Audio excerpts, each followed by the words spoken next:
Assalamualaikum warahmatullahi wabarakatuh. Innal hamdalillah nahmaduhu wa nasta'inuhu wa nastaghfiruh wa na'udzu billahi min sururi anfusina wa min sayyiati a'malina. Man yahdihillahu fala mudilla lahu wa man yudlil fala hadiya lahu. Wa asyhadu an la ilaha illallah wahdahu la syarika lah wa asyhadu anna Muhammadan abduhu wa rasuluh. Allahumma salli wa sallim wa barik ala Muhammadin nabiyil ummi wa ala alihi wa ashabihi wa man tabi'ahum bi ihsanin ila yaumiddin. Yaqulullahu tabaraka wa ta'ala, ya ayyuhalladzina amanu taqullaha wa qulu qawlan sadida yuslih lakum a'malakum wa yaghfir lakum dhunubakum wa man yuti'illaha wa rasulahu faqad faza fawzan 'azima. Amma ba'd. Puja dan puji syukur kita haturkan keharibaan Allah Jalla Jalaluh yang telah melimpahkan nikmat kepada kita semua pada pagi yang berbahagia ini. Dipertemukan kita kembali dalam keadaan sehat walafiat. Terlebih alhamdulillah kita masih tetap sebagai seorang muslim berkumpul nikmat sehat dan nikmat iman. Semoga Allah Jalla wa'ala memberikan kita taufik untuk senantiasa istiqamah sehingga kelak kita diberikan nikmat di akhir hidup kita dengan husnul khatimah. Semoga salawat dan salam senantiasa tetap terlimpah kepada junjungan kita Nabi besar Muhammad sallallahu alaihi wa ala alihi wasallam beserta seluruh keluarga dan keturunan beliau, para sahabat beliau radhiyallahu ta'ala anhum ajma'in, dan kepada seluruh pengikut-pengikutnya yang setia hingga tegaknya hari kiamat. Bapak Ibu, saudara-saudari sekalian yang dirahmati Allah, sejak awal kajian di masjid yang kita cintai ini, Masjid Aminah Al-Fajar, kita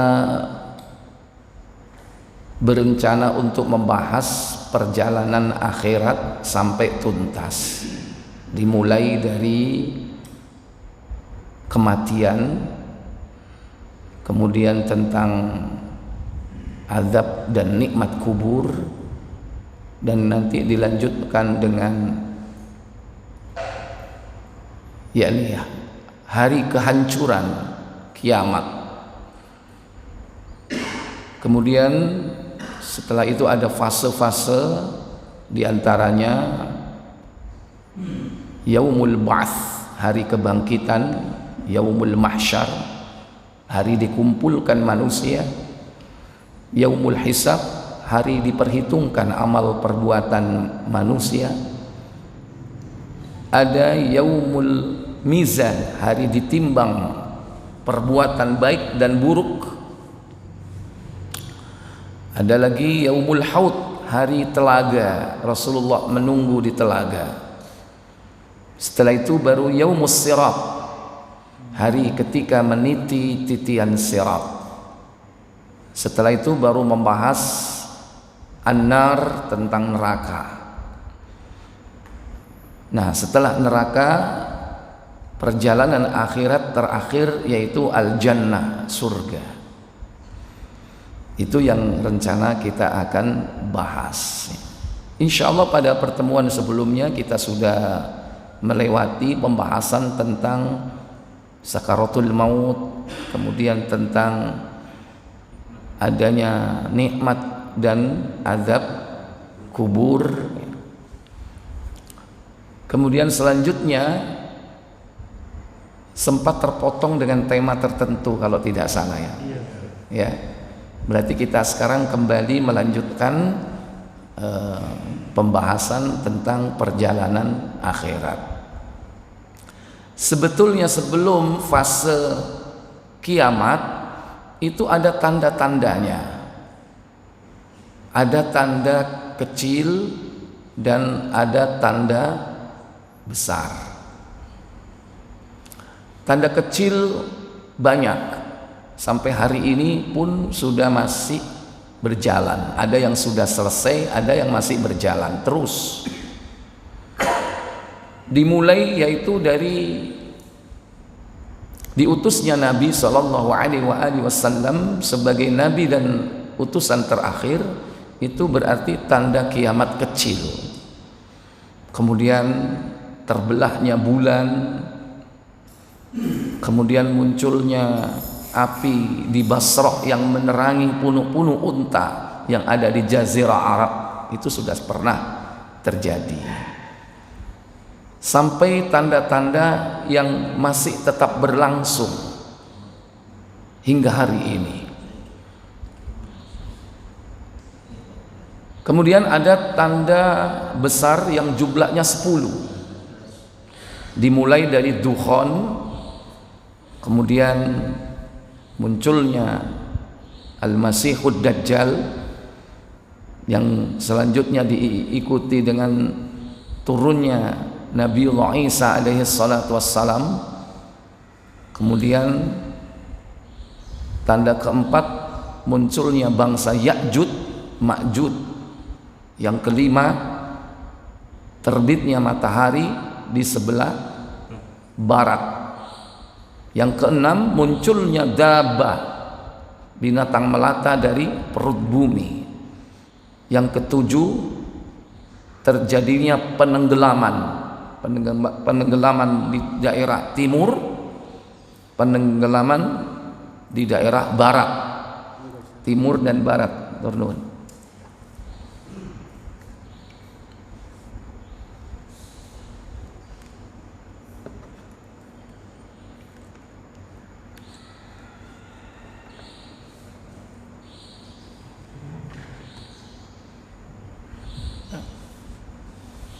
Baru kemudian tanda berikutnya yaitu munculnya angin dingin yang melewati ketiak-ketiak kaum muslimin, sehingga seluruh umat Islam ini mati semuanya.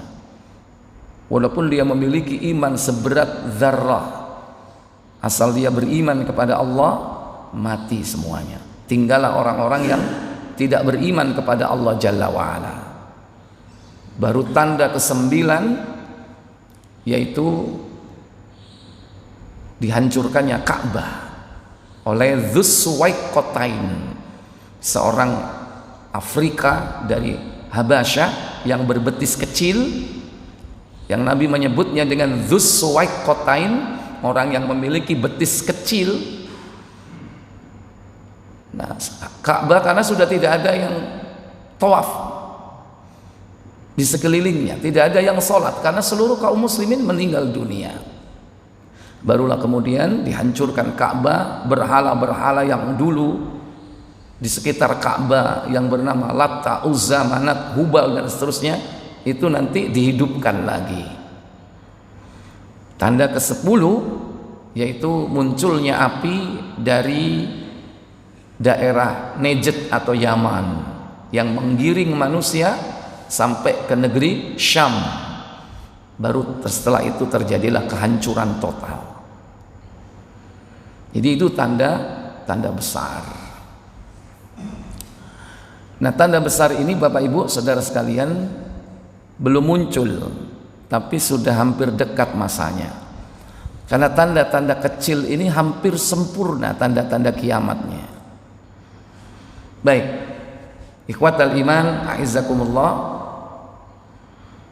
kita mulai saja, yaitu dari kiamat yang berasal dari kata qiyam. Qiyam artinya berdiri, dari kata qoma yaqumu, yang sering kita dengar yaitu kata-kata kiamat, yang tidak lain yakni saat dimana Allah Jalla wa'ala menghancurkan seluruh alam semesta ini secara secara total. Nah, di dalam Al-Quran banyak sebutan-sebutan tentang hari kiamat. Kadang disebut dengan Al-Qiyamah, kadang disebut dengan As-Sa'ah, kadang disebut dengan Al-Waqi'ah, kadang disebut dengan Al-Haqqah, kadang disebut dengan Al-Qari'ah. Banyak ya. Coba kita satu persatu. Yang pertama disebut dengan Yaumul Akhir di dalam surah Al-Baqarah pada ayat 177. Pertama disebut kiamat ya. Disebut dengan kiamat dalam surah 4 An-Nisa pada ayat 87, di mana Allah Jalla Jalaluhu berfirman, Allahu la ilaha illahu la yajma'annakum ila yaumil qiyamati la raiba fihi wa man asdaqu minallahi haditha. Apa kata Allah?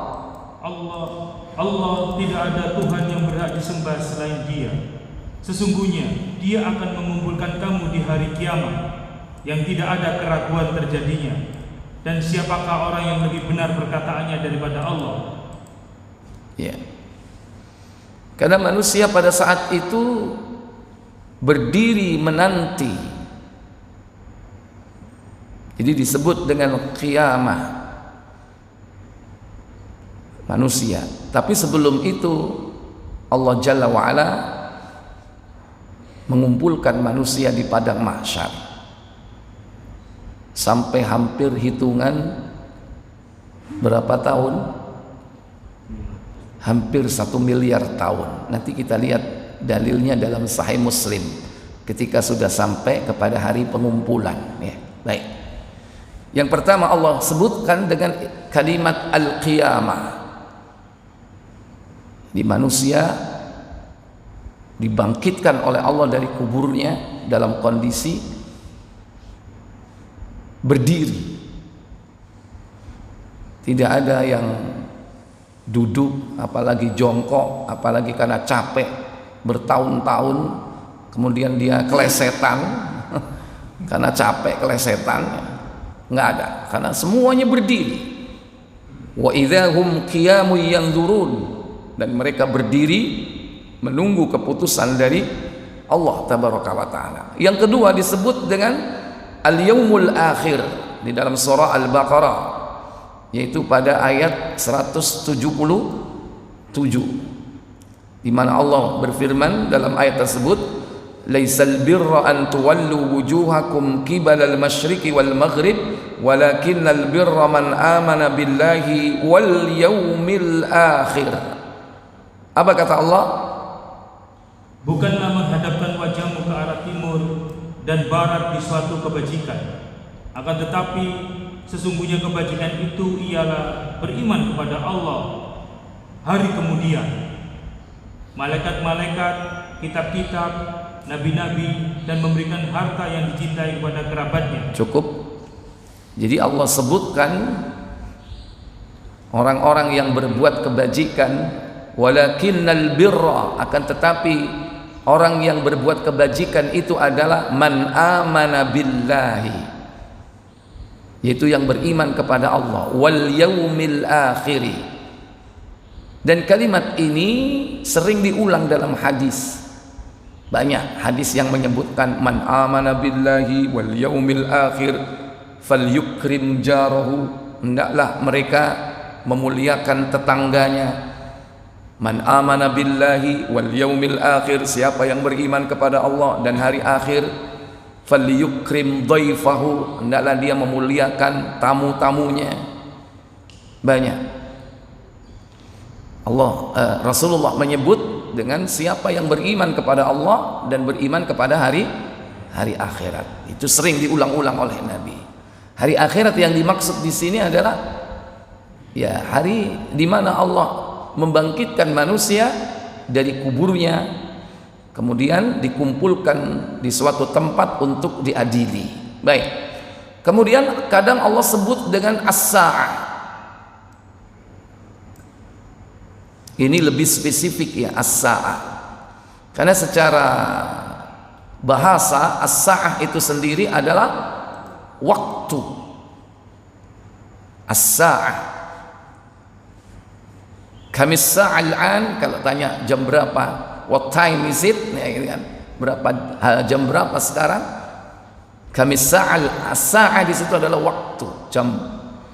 Nah, as-sa'ah secara istilah di sini adalah yaitu hari kiamat.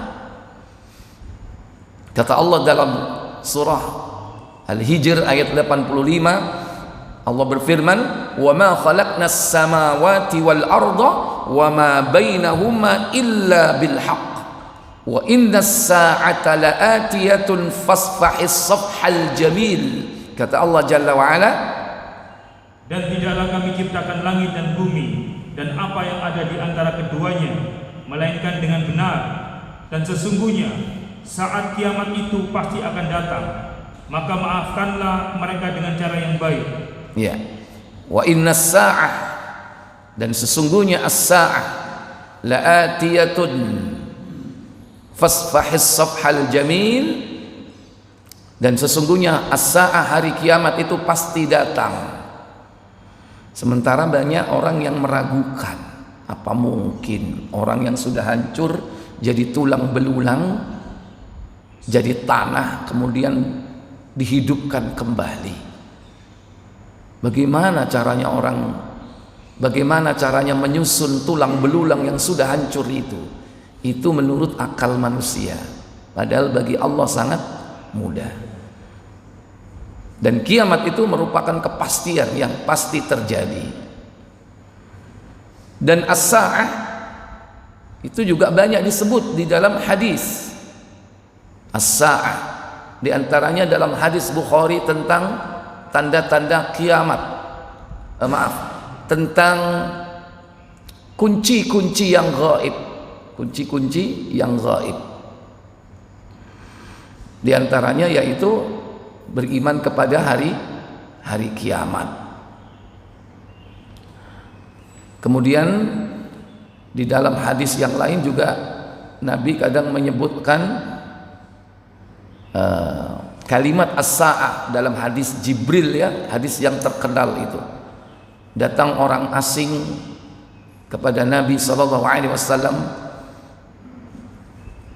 sementara Nabi SAW berada di sekitar sahabat ketika itu, dan sahabat nggak tahu siapa orang ini.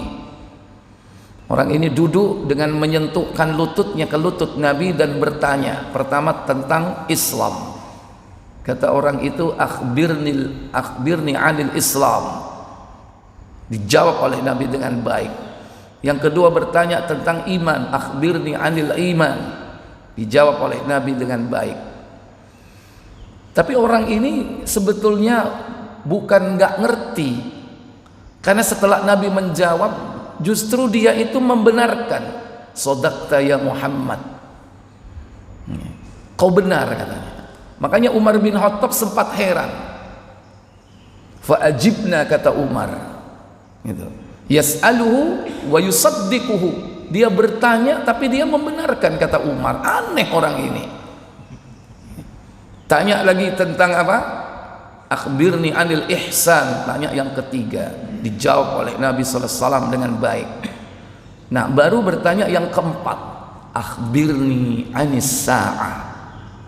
Nah, dia mengatakan as-sa'ah. Di situ yang dimaksud adalah kapan terjadinya hari kiamat itu. Terangkan kepada aku, kata dia. Nabi sendiri nggak tahu, makanya beliau mengatakan, mal mas'ulu anha bi'a'lama minas sa'il. Orang yang ditanya tidak lebih tahu dari orang yang bertanya. Dua-duanya nggak tahu. Baru ketika tanya tentang tanda-tandanya, akhbirni an amaratiha, terangkan kepadaku ya Muhammad tentang tanda-tandanya. Baru Nabi menjawab. Jadi Nabi hanya tahu tanda-tanda, itu pun tanda-tanda kecil yang disampaikan oleh Nabi SAW. Nabi menjawab dua tanda kecil ya. Antalidal amatu rabbataha, kau akan melihat budak-budak wanita melahirkan tuannya. Itu fenomena akhir zaman.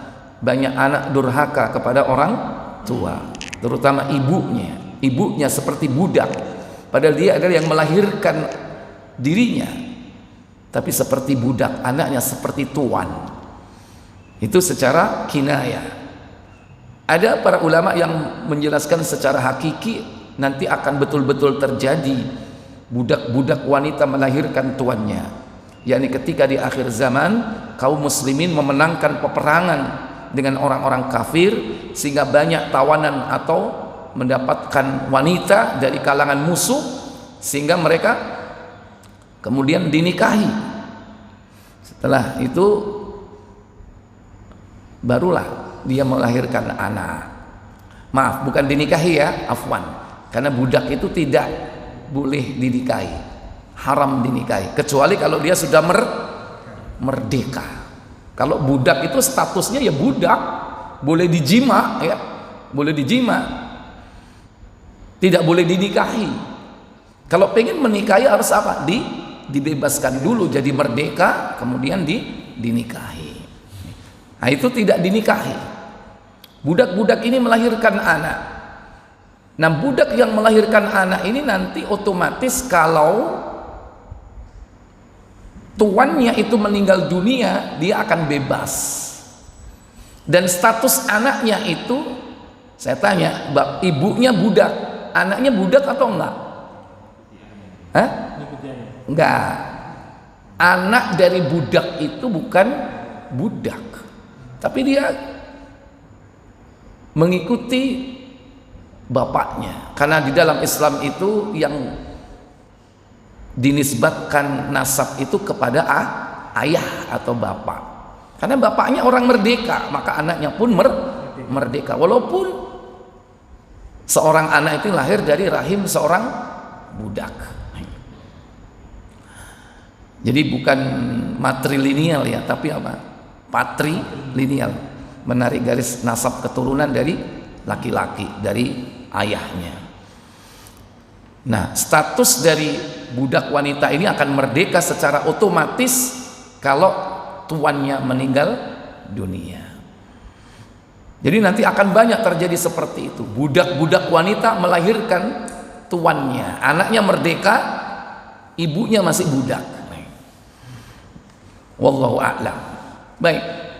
Kemudian tanda kedua Nabi menyebutkan bagaimana? Nabi mengatakan wa antarul khufatal urutal alata ri'a asya, kau akan melihat orang-orang yang dulu miskin, tidak pakai alas kaki, telanjang dada, dan mengembalakan kambing.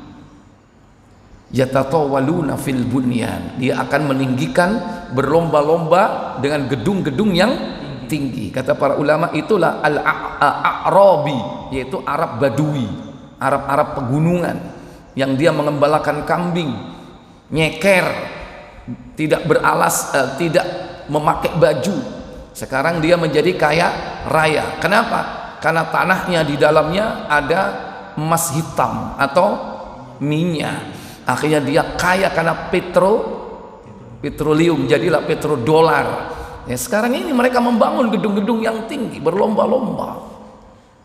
Ada Burj Khalifa. Di mana?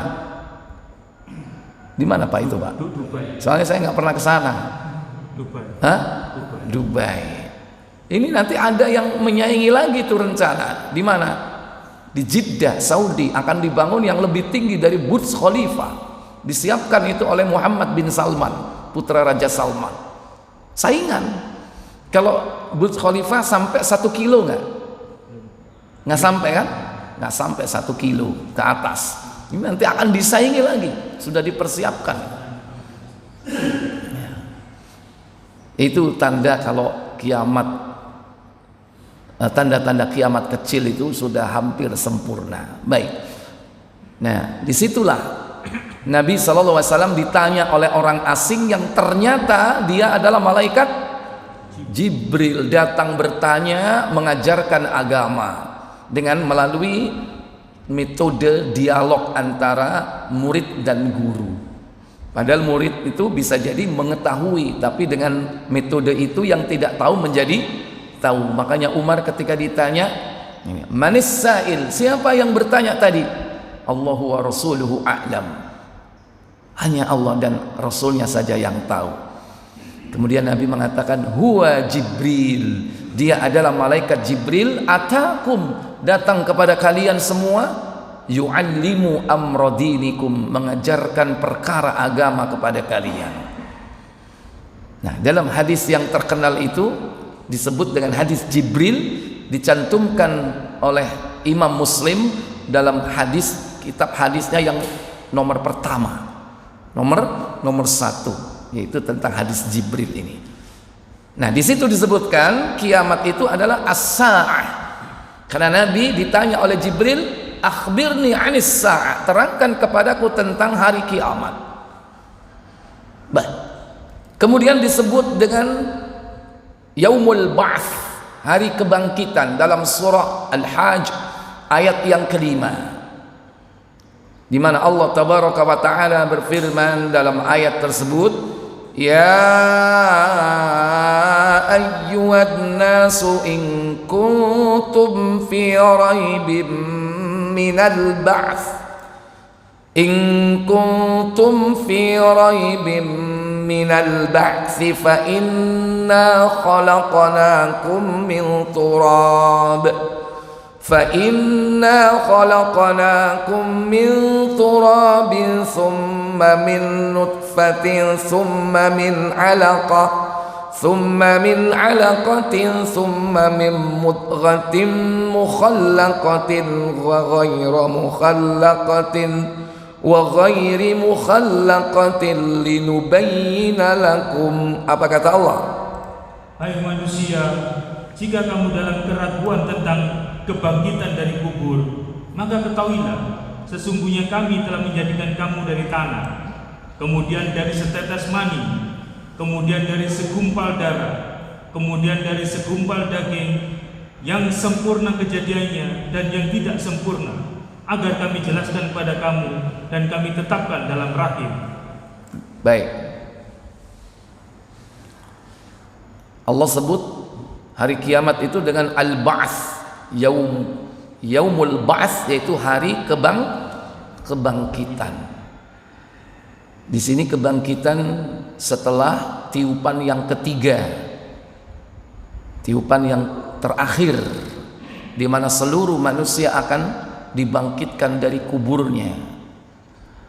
Semuanya, mulai dari pertama sampai yang terakhir. Makanya Allah panggil di sini ayyuhan nas, wahai manusia. Artinya manusia itu wajib yakin kepada hari kebangkitan ini. Sementara sebagian manusia tidak yakin dengan kebangkitan, tapi yakin kepada menitis, yang disebut dengan apa? Reinkarnasi, bahwa orang yang mati itu ruhnya kembali ke dunia. Nanti dia menitis ke orang. Ada yang menitis ke orang, ada yang menitis ke hewan. Makanya orang-orang kafir itu kadang memperlakukan hewan-hewan tertentu itu seperti memperlakukan manusia, bahkan berlebihan, seperti memperlakukan Tuhan, karena dianggap titisan dewa. Ada yang dewa dititiskan di hewan gitu. Ya, makanya ada hewan-hewan tertentu yang mereka pertuhankan, mereka dewa-dewakan. Jadi ini keyakinan batil yang harus dijauhkan dari kehidupan kita. Sehingga kadang efeknya, Bapak Ibu Saudara sekalian, kalaupun mereka sebagian manusia itu tidak meyakini adanya reinkarnasi, tapi turunan dari keyakinan itu ada di lingkungan kita, bahwa ruh itu bisa balik ke dunia, paling tidak itu. Sehingga ada sebagian kaum muslimin meyakini bahwa ruh itu bisa pulang pada hari-hari tertentu. Contohnya malam Jumat, ya kan? Malam Jumat iki mbahmu mule ana ndang kirim apa? Kirim donga ta kirim transfer apa? Kadang masih banyak di kalangan kaum muslimin seperti itu.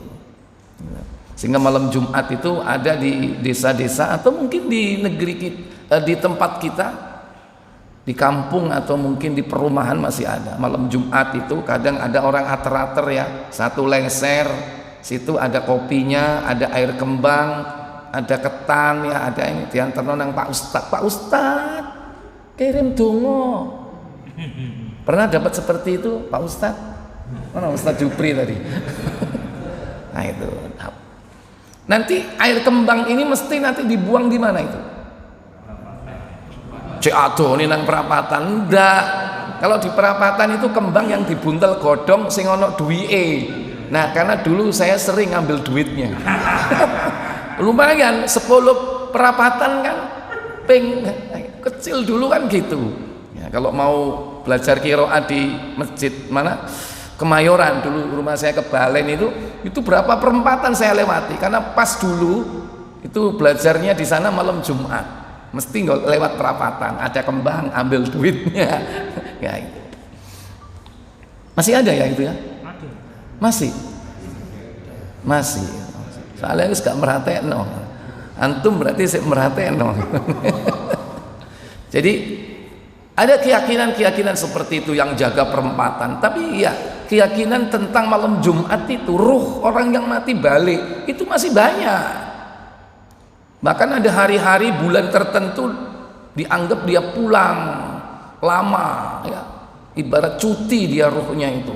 Malaikat yang nyiksa sementara berhenti dulu. Katanya di bulan Ramadan. Ini turunan dari keyakinan reinkarnasi. Bahwa roh itu bisa pulang ke dunia, padahal tidak ada roh pulang balik ke dunia. Kemarin kita sudah bahas ya, jangankan roh orang biasa, orang yang mati syahid yang kemuliaannya luar biasa, rohnya ketika Allah meminta, ayo minta apa kau? Orang yang mati syahid ini rohnya pengen kembali ke dunia, tapi tidak mungkin kata Allah. Sungguh tidak mungkin itu terjadi. Ikhwatal iman, Bapak Ibu, saudara sekalian yang dirahmati Allah. Yang pasti bahwa Allah menempatkan ruh-ruh itu ke alam barzah sampai saat yang ditentukan, baru kemudian mereka akan dikembalikan ke jasad-jasad mereka. Jadi hari kebangkitan itu hari di mana dikembalikan ruh ke jasadnya, dan jasadnya Allah susun kembali. Karena ada satu bagian dari tubuh manusia itu yang tidak hancur. Dari situlah kemudian Allah menyusun tubuh manusia, yaitu ajbuz zanab namanya. Apa ajbuz zanab? Yaitu tulang ekor. Tulang ekor itu yang tidak dihancurkan oleh Allah.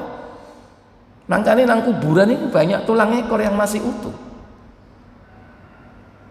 Tapi ojo golek-golek nang kuburan balung ya. Dulu kan golek balung kayak apa jamune doro ya kan. Cek menangan ya kan.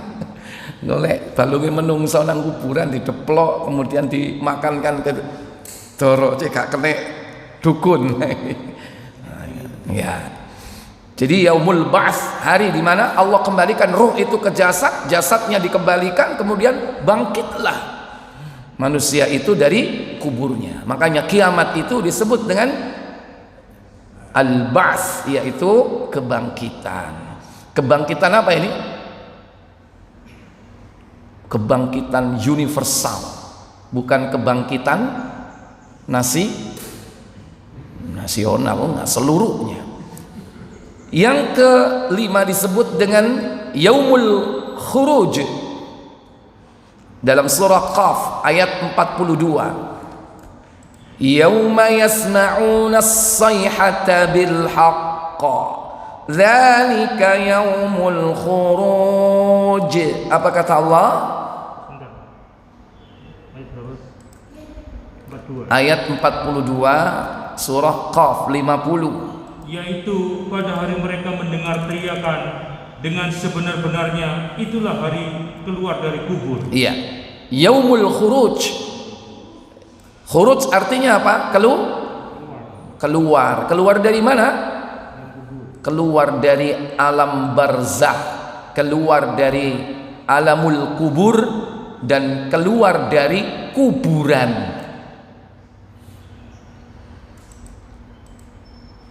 Keluarnya manusia, keluarnya ruh dari alam apa? Kubur atau alam barzakh. Masuk ke mana? Jasad. Jasadnya berada di mana? Jasadnya di kuburan. Kemudian yang ngomong, Ustadz, kuburan itu naik kiamat lah hancur kan sudah nggak ada katanya, karena katanya hari kiamat itu bumi dihancurkan. Ya sudah, jangan mikir itu. Pokoknya Allah katakan dalam ayatnya, hari di mana manusia itu keluar, yang pasti dia keluar dari fase barzakh masuk ke fase akhirat. Ini khuruj. Nah, istilah khuruj ini pernah dengar ya? Khuruj bukan khurujnya jamaah tabligh ya kan? Khuruj 3 hari, khuruj 40 hari. Kalau khurujnya mereka kan ke masjid jauh lah, itu khuruj bagi mereka. Itu metode mereka untuk berdakwah. Ada istilah namanya khuruj. Nah, semua manusia nanti khuruj. Kapan? Yaumul khuruj, pada hari mereka keluar dari alam barzakh, yaitu masuk kepada fase alamul akhir. Nah, kiamat itu disebut dengan yaumul khuruj, kata Allah dalam surah Qaf. Berikutnya yaitu disebut dengan Al-Qari'ah. Kalau ini sering kita dengar, Al-Qari'ah dalam surah 101 ya, Al-Qari'ah mal qari'ah wa ma adraka mal qari'ah. Al-Qari'ah, hari kiamat. Mal qari'ah, tahukah kamu apakah hari kiamat itu? Yauma yakunun nasu kal farashil mabthuth. Apa kata Allah? Pada hari itu, pada hari itu manusia adalah seperti aneh-aneh yang bertebaran. Apa aneh-aneh itu, Pak? Aneh-aneh itu apa, Pak? Binatang kecil, serangga yang berterbangan itu, Pak ya? Apa? Kroto, merutu. Biasanya keluar waktu apa ya? Maghrib ya, waktu maghrib keluar itu. Kalau dulu di Kalimas sana itu orang Madura bilang kapang. Hah? Iya. Kecil-kecil itu ya, kadang masuk ke mata ya. Kunang-kunang, biasanya nang. Ya, terserah apa definisinya itu. Kal farash, seperti aneh-aneh itu binatang kecil, serangga yang bertebangan. Itu manusia seperti itu. Wa takunul jibalu kal ihni. Al-ihni itu adalah seperti bulu atau kapas, sesuatu yang ringan. Manfush di situ adalah apa? Semburat, amburadul. Ya. Makanya sampai dipakai oleh bahasa kita, mampus kon amburadul, kon brodol kon yo. Nah itu kan, itu mampus lu kan gitu kan. Itu bahasa Arab dari manfush. Ya, kal ihni bagikan bulu kapas, al manfush yang bersemburat atau brodol, bertebaran, terbangan ya. Itu gunung seperti itu. Bagaimana manusia? Gunung saja dihancurkan oleh Allah seperti itu, yang kokoh, yang besar, sehingga semburat semuanya, hancur dan bertebangan. Baik. Kemudian selanjutnya disebut dengan hari keputusan, yaumul fasl. Yaumul fasl. Kata Allah Jalla wa Ala di dalam surah Fatir, Afwan, surah As 37 itu surah As-Saffat ya. Allah Jalla wa Ala katakan, hadza yaumul fasli alladzi kuntum bihi tukadzibun. Inilah hari keputusan yang kamu selalu mendustakannya. Dan kalimat al-fasl ini banyak diulang dalam surah Al-Mursalat, yaitu surah ke-77. Itu banyak kalimat al-fasl dalam surah tersebut. Kemudian selanjutnya disebut dengan yakni hari pembalasan dalam surah 82. Surah 82. Surat apa?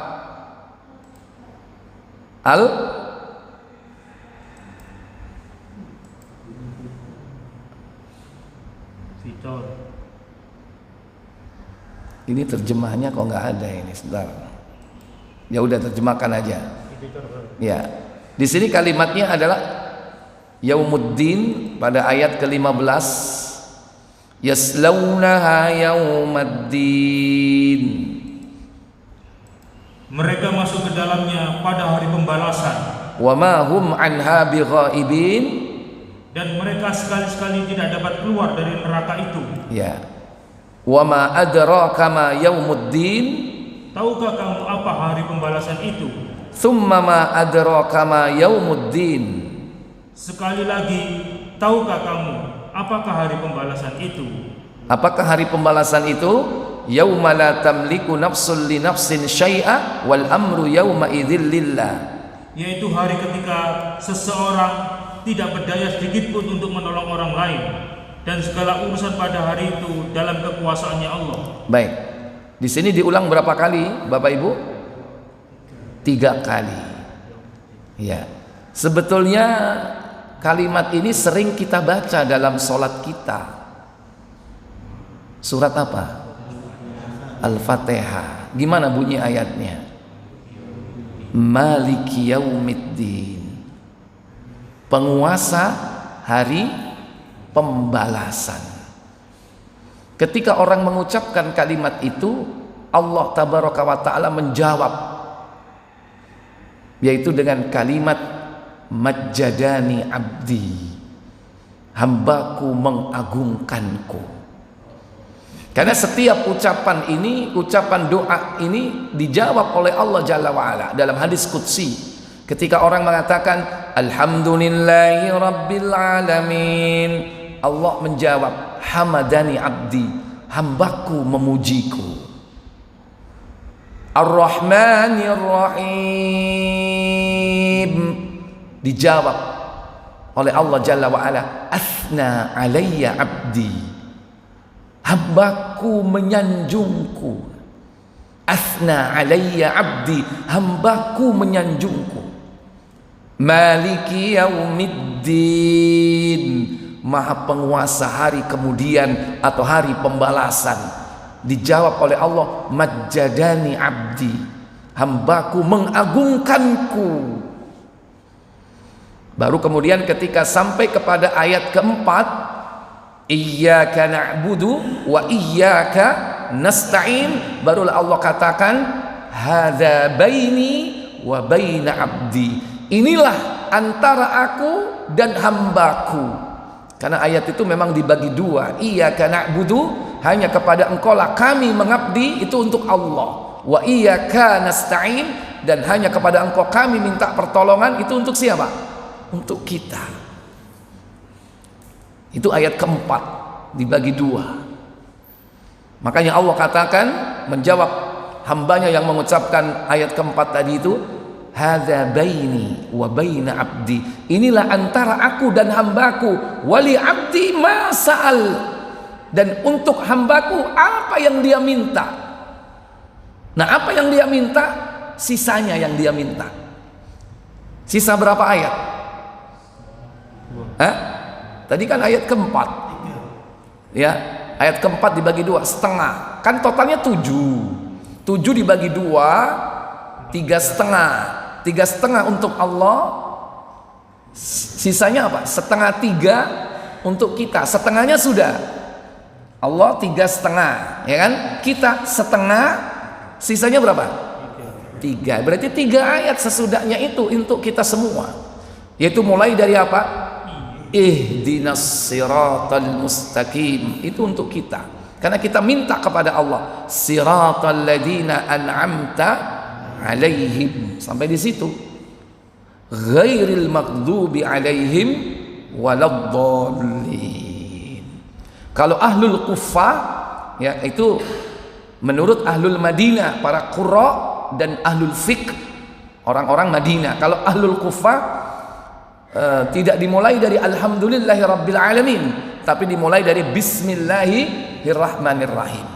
Sehingga ayat yang ke-7 itu bukan ghairil maghdubi alaihim waladdallin, tapi apa? Mulai dari ihdinas siratal ladzina an'amta alaihim. Mulai dari siratal ladzina an'amta alaihim. Tapi kalau ahlul Madinah, ahlul qura di Madinah, dimulai dari alhamdulillahi rabbil alamin. Dan dalam hadis Abu Hurairah itu mulainya memang dari alhamdulillahi, ini Ustaz, fadhal. Mulai dari alhamdulillahi rabbil alamin. Nah, dijawab oleh Allah Jalla wa ala. Makanya kita kalau baca Al-Fatihah, Pak, kita ini harus menjiwai, seakan-akan kita ini sedang berdialog dengan Allah. Makanya ojo diserempeng nek maca Fatihah. Ada nggak yang baca Fatihah cepet-cepet itu? Sak nafas. Al-Fatihah satu nafas. Astagfirullahaladzim. Ya, jadi yang pelan supaya kita ini merasakan kita sholat ini sedang berdialog dengan Allah Jalla wa'ala. Alhamdulillahi rabbil alamin Ar-Rahmanir Rahim. Artinya apa? Penuhi hak-hak panjang pendeknya. Terutama di belakang itu kan panjang kan? Jangan alhamdulillahirrahmanirrahim maliki yaumiddin kan itu kan tidak memenuhi hak-hak bacaannya. Apalagi memenuhi etika kita kepada Allah.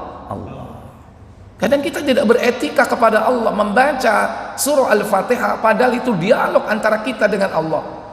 Seakan kita tidak memberi kesempatan untuk Allah menjawabnya. Ya. Baik. Jadi ini yang ke-8, yaitu Yaumuddin, hari pembalasan. Baik. Karena sudah lewat waktu suruk, selanjutnya saya beri kesempatan untuk tanya jawab sebelum kita tutup pertemuan kajian pada pagi hari ini. Silakan kalau ada pertanyaan.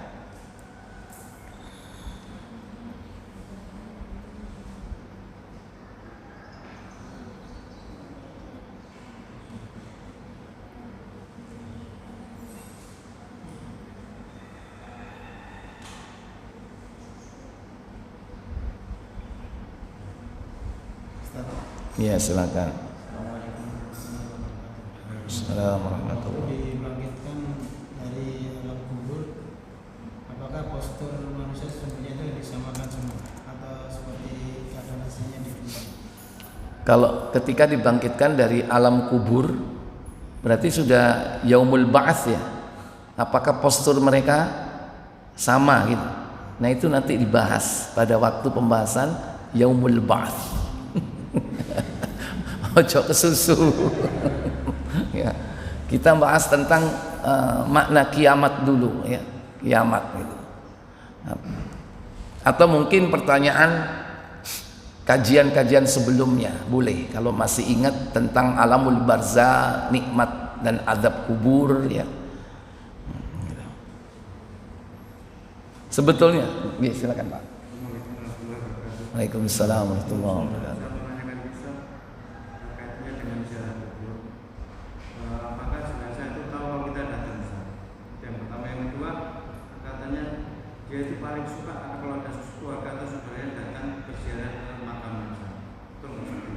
Berarti pertanyaan pertama dan kedua ada kaitannya, ya kan?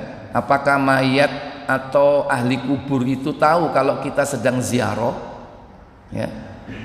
Kemudian selanjutnya, apakah betul mereka itu kalau kita ziarah mereka merasa senang? Gitu. Berarti ada kaitannya. Mungkin senangnya itu akibat karena tahu kalau kita datang kan gitu kan. Ya. Anggapannya seperti itu. Jadi dirinci. Mungkin yang kedua itu benar. Ahli kubur itu akan senang kalau kita ini berziarah dan mendoakan. Senangnya bukan karena kita datang karena dia bisa melihat kita, bukan. Senangnya karena apa? Karena doa yang kita ucapkan. Kalau hanya datang saja itu pun belum tentu senang. Pendino ziarah ke makam bapaknya atau ibunya, belum tentu senang. Menang kono apa? Nyabuti suket. Mari ngono apa? Nyiram. Nek ngono genti mesan iki wis apa jenenge lapuk iki kayune wis tak genti apa watu atau granit yang sudah dicetak ada namanya, kan ada seperti itu kan. Nah, kalau hanya sekedar seperti itu bukan membuat ahli kubur senang, nggak ada artinya itu. Dibangun apapun, apalagi kalau sampai dibangun kan menyisli sunnah kan. Malah bisa jadi mungkin kalau dia anaknya, kasihan sebetulnya orang tuanya. Gitu. Jadi senang ahli kubur itu karena didoakan. Dan didoakan itu tidak mesti harus berziarah. Ziarah itu kaitannya dengan kita. Kita ini diperintah oleh Nabi untuk ziarah kubur. Untuk apa? Buka Muslim KBC 924.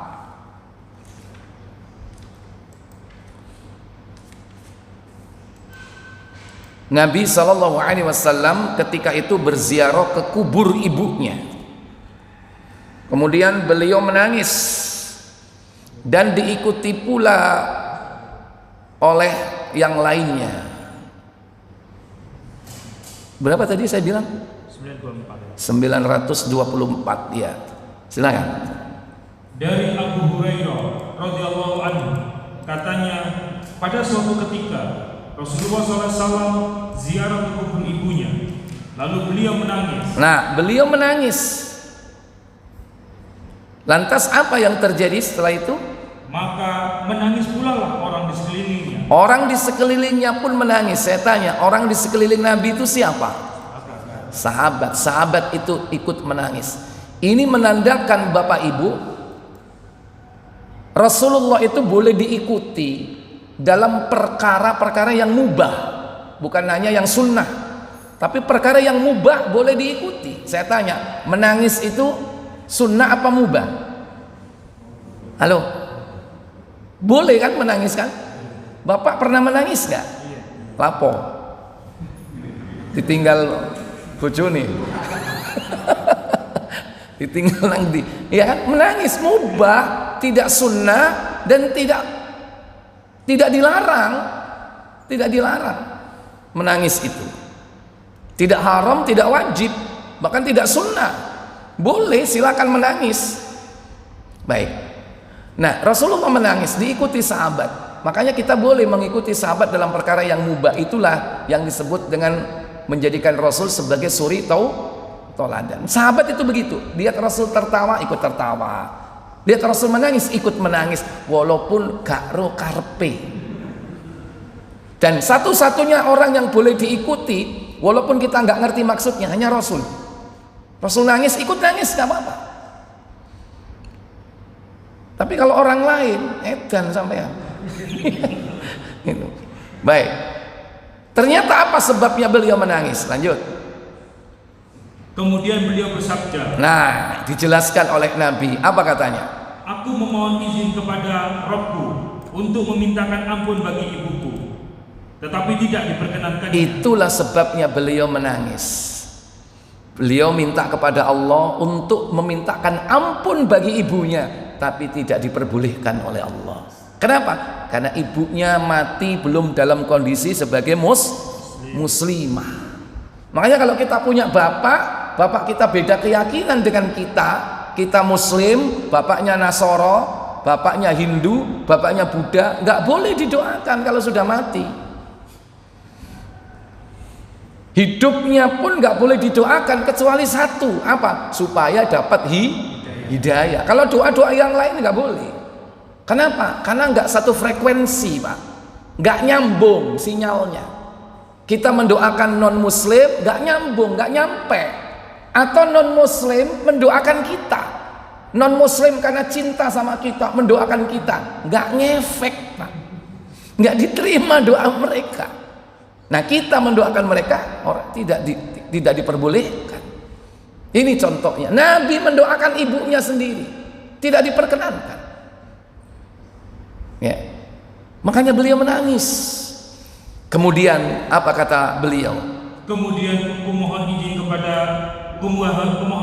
untuk menziarahi kuburnya. Sekedar menziarahi boleh. Sekedar menziarahi. Tapi tidak sampai mendoakan. Makanya menziarahi itu tidak mesti mendoakan. Orang berziarah kubur belum tentu mendoakan. Kadang melok-melok tok, kepingin neru. Ya. Atau mungkin nggak ngerti dongo, bisa jadi. Jadi sesuatu yang berbeda, yang terpisah antara berziarah dengan mendoakan itu. Makanya kalau kita ziarah kubur, jangan lupa berdoa. Jangankan berziarah, lewat kuburan aja, kalau perlu kita berdoa. Omahe cedok kuburan, lewat mandek, seret, berdoa. Assalamu ala ahli diyar minal mu'minin wal muslimin, sambil mengangkat kedua tangan. Itu yang disyariatkan Nabi. Wa yarhamullahu minal mustaqdimina minna wal mustakhirin fa inna insyaallahu bikum lalahikun. Budal meng. Tapi enggak kan sampean kan lewat kuburan mandek apa terus? Malah cepat polahe wedi. Apa nek bengi-bengi ya kan? Rasulullah diajak malaikat Jibril ziarah tengah malam. Tidak ada batas waktu ziarah itu. Rasulullah diajak ke makam Baqi itu malam hari oleh malaikat Jibril. Itu 922 nomornya di situ. Dan Nabi mengajarkan cara ziarah kubur dengan doa yang sudah disampaikan kepada kita, dibaca dengan mengangkat kedua tangan. Harus diangkat kedua tangan, itu sunnahnya, menghadap ke arah kiblat dan diulang 3 kali. Itu 922 sebelumnya ya. Nah, kita ini di sini tapi hadisnya panjang itu. Kita berkaitan dengan ziarah kubur. Maka apa kata Allah? Kata Nabi, maka diperkenankannya bagiku. Karena itu pergilah kalian ke kuburan, karena hal itu akan mengantarkan kalian kepada maut. Iya, pada awal-awal Islam Nabi melarang untuk ziarah kubur. Kenapa? Iman orang-orang Islam masih belum kuat ketika masih fase di Mekah, karena mereka masih dekat dengan masa jahiliyah dan mereka masih melihat berhala-berhala yang ada di sekeliling mereka. Dilarang ziarah kubur. Tapi begitu iman mereka sudah mapan ketika di Madinah, justru Nabi memerintah. Terutama dalam kasus ini, Nabi memerintahkan ziarah kubur itu dengan tujuan apa? Zikrul maut, mengingat mati. Makanya Nabi mengatakan, fazurul kubur, berziarah kuburlah kalian, fa innahu tudzakkirakumul akhirah. Dalam riwayat yang lain, fa innahu tudzakkirakumul maut, karena sesungguhnya ziarah kubur dapat mengingatkan kalian kepada kematian. Jadi kita dianjurkan Pak ziarah kubur. Kubur siapapun, kubur orang tua kita, kuburan saudara kita kaum muslimin, ya kan? Termasuk kuburan orang-orang alim, silakan. Ya, mau ke Wali Songo silakan, mau ke Sunan Bonang, tapi kita mendoakan mereka. Dan yang kedua, tidak perlu ada tujuan khusus ke sana. Mungkin kita sedang lewat dinas Ketuban, ya kan? Mampir nang Sunan apa? Ayo. Enggak tahu. Ya RW kan nang Surabaya, nang gone di Kalimas, mampir nang Sunan Ampel, silakan. Kalau sedang mampir, bukan tujuan khusus ke sana. Kalau kita sedang ke sana mampir ziarah, tujuannya apa? Ingat mati. Ya Allah, iki wong sing biyen nyebarno agama nang gone tlatah Jawa kaya ngene. Kita ingat mati, saya wis mati pirang ratus tahun nih. Dan kita mendoakan ahli kubur. Jangan kita minta, Mbah, corona Mbah, dagangan seret Mbah. Nggak boleh kita minta penglaris ke beliau. Ya, orang mati nggak bisa dimintai, minta langsung kepada Allah Jalla wa'ala. Dengan alasan apapun, dijadikan wasilah perantara tidak bisa. Ya, jadi kita ini ingat mati, tujuannya ziarah kubur dan mendoakan ahli kubur gitu. Tapi kalau kita ini masuk ke lewat, yakni kuburan yang tidak boleh kita mendoakan, tujuannya hanya ingat mati, lewat Kembang Kuning. Kuburannya gede-gede kan, wah itu dibangun sampai ndukure dicor ya, kena digawe turu itu, digawe kasur kena itu. Dan memang dituroni ben bengi, tapi hati-hati kon jok liwat kono nek bengi. ACDC akeh nang kono ya kan. Kalau liwat mau ke Duku Kupang ya kan, lewat tembusan dari Kembang Kuning misalnya. Nah, itu bisa lewat sana siang-siang, jangan malam-malam. Ya. Jadi tujuannya apa? Ingat mati.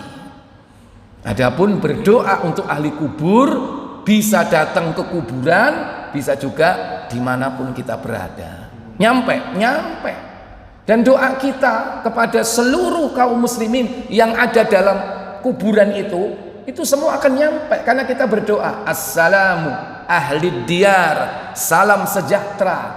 Wahai ahli diyar, penghuni rumah ini, minal muslimin, orang-orang Islam, wal mukminin, dan orang-orang mukmin. Ternyata dibedakan oleh Nabi muslim dan mukmin. Kenapa? Kalau muslim mungkin masih munafik, ya di situ juga termasuk kena doa. Wal mukminin, kalau sudah mukmin bebas dari indikasi munafik.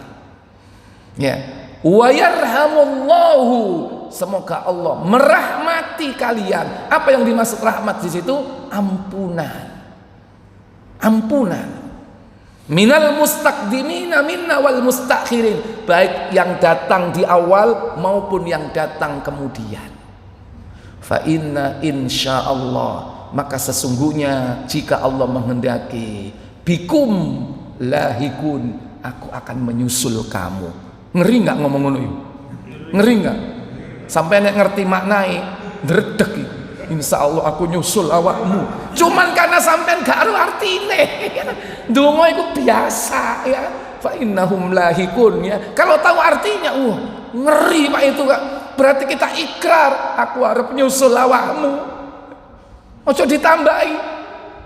Iso ojo tahun iki, gak iso. Ya kan, ojo nambah-nambah donga, ya kan? Ya kan? Insya Allah aku nyusul awakmu 20 tahun maneh. Oh gak iso ya, itu tetap doanya sampai seperti itu. Baik, saya pikir cukup sampai di sini. Semoga bermanfaat. Kita lanjutkan insya Allah yang akan datang. Semoga Allah memudahkan kita untuk memahami ilmu yang sudah kita fahami dan memudahkan mengamalkannya. Semoga Allah memberikan kita istiqomah dan diberikan kita kemudahan untuk beramal soleh hingga akhir hayat kita. Wa akhiru da'wana walhamdulillahi rabbil alamin. Subhanakallahumma wa bihamdik asyhadu an la ilaha illa anta astaghfiruka wa atubu ilaik. Wassalamu alaikum warahmatullahi wabarakatuh.